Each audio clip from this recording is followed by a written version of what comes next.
साथियों, ये वही महल है जिसकी गुफा इसके पहले हम आपको अंदर दिखा चुके हैं, जो बहुत ही संकीर्ण गली से होकर गुजरती थी। इसके नीचे बहुत से कमरे हैं और कैदियों को इसके अंदर ही रखा जाता था।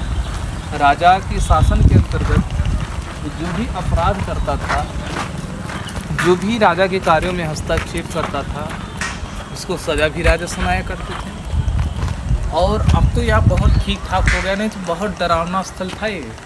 किसी की हिम्मत तक नहीं होती थी यहाँ आने की, लेकिन डेवलप हुआ। अब देखिए, आप देख भी रहे होंगे पास पास में घर भी बन गए हैं। नहीं तो पहले राजा की महल के लगभग कोसों दूर कोई घर वगैरह नहीं हुआ करता था। यहाँ हमने जो सुना है और हमने देखा भी, लगभग हम यहाँ आ रहे हैं अपने बचपन से। ये मेरे मामा वहाँ पे भी दिखा दीजिए कि वहाँ पे बच्चे मधुमक्खी वो वाला दिखा देंगे। तो पहले यहाँ जब आया करते थे हम लोग बचपन से ही, बड़ा यादगार मेरे ये जो स्थान, जो जगह है, ये मेहनगर है। और मेहनगर मेरे मामा का घर है, मेरे नाना नानी का घर है। तो यहाँ आना हर साल मेरा लाजमी है और मैं साल भर में 1 या 2 बार ज़रूर आ जाता हूँ। मेरी पूरी की कोशिश रहती है कि मैं कहीं जा पाऊँ या ना जा पाऊँ, लेकिन अपने नाना नानी के घर, अपने मामा मामी के घर 1 बार ज़रूर आ पाऊँ। बचपन की बहुत सी यादें हैं जो आकर यहाँ ताज़ा हो जाती है और मैं उसे सजीव रखना चाहता हूँ। इसी ध्येय से मैं यहाँ आता रहता हूँ। बहुत ही, आप भी यदि कभी आजमगढ़ में आपका आगमन हो तो आप आइए। यहाँ मेहनगर तहसील के करीब ही है और आपको अंदर हम दिखाते हैं राजा रानी का मकबरा।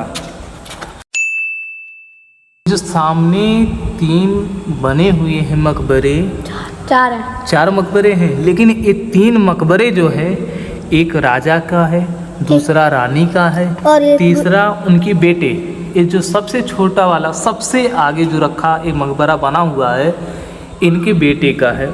जो इनके मंत्री हुआ करते थे, उन्हीं मंत्री द्वारा इनकी मृत्यु उपरांत यह मकबरा बनाया गया है और इसमें राजा की समाधि है।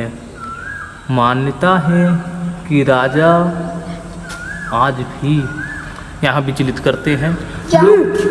लोग डरते हैं। रानी कहेंगे तो राजा आएंगे, हाँ। राजा करेंगे तो रानी आएंगे। और आपको दूसरी खास बात हम यहाँ बता दें, इधर आप एक साइड देख पा रहे होंगे, नहीं ये बेटी नहीं, राजा का एक पालतू कुत्ता था। हमने जहाँ तक सुना है कि उस पालतू कुत्ते के मरने के बाद, राजा रानी तो मर गए थे, लेकिन इसके बाद इनका कुत्ता भी ज़्यादा दिन तक नहीं चल पाया। और राजा का इतना करीबी कुत्ता था कि इनके जस्ट बगल में अपोजिट साइड में इनको ला के रख दिया गया। कुत्ते की भी समाधि यहाँ है, बाकी राजा रानी और उनकी बेटी की समाधि है ये अंदर। पूरी तरीके से लॉक हुआ है, नहीं तो आपको इसके अंदर का भी हम चीज़ दिखाते। अंदर इतना ही है। बेटे बुलाएंगे तो सब बुलाएंगे। और बाहर का लोकेशन आप देख भी सकते हैं। रात में यहाँ पे कोई नहीं दिखाई देता है। रात में यहाँ कोई भी नहीं आता? नहीं। अच्छा, आप तो बाबू यहीं रहते हो ना? हाँ, मैं आता हूँ रात। हाँ, तो क्या आप इसके बारे में क्या जानते हो कि कैसा क्या है, आपको कैसा लगता है? जब भी मैं रात को आता था, अच्छा, यहाँ पे जब भी कोई नहीं रहता, रात के 12 बजे आता था टहलने उनने। अच्छा, यहाँ से हंसने रोने की आवाज़ आती रहती थी। अच्छा, किसी भौंकने की आवाज़ आती रहती थी।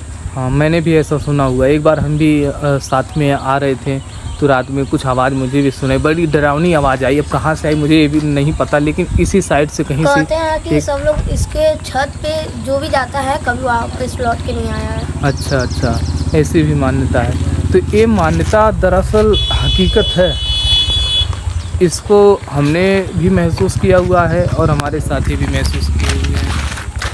यदि आप भी इसके बारे में जानना चाहें और तो आप लड़की और रानी तो रोती रहती है दिन भर रात को। तो यदि आपका आजमगढ़ ज़िले में आगमन हो तो आप एक बार मेहनगर क्षेत्र तहसील में आएँ, इस किला के बारे में पूछिए। जस्ट एक नहर है उसके बगल में यह लोकेटेड है, आपको गूगल मैप पे भी मिल जाएगा। बहुत बहुत धन्यवाद, थैंक यू। और रानी की आवाज़ ऐसी रहती है।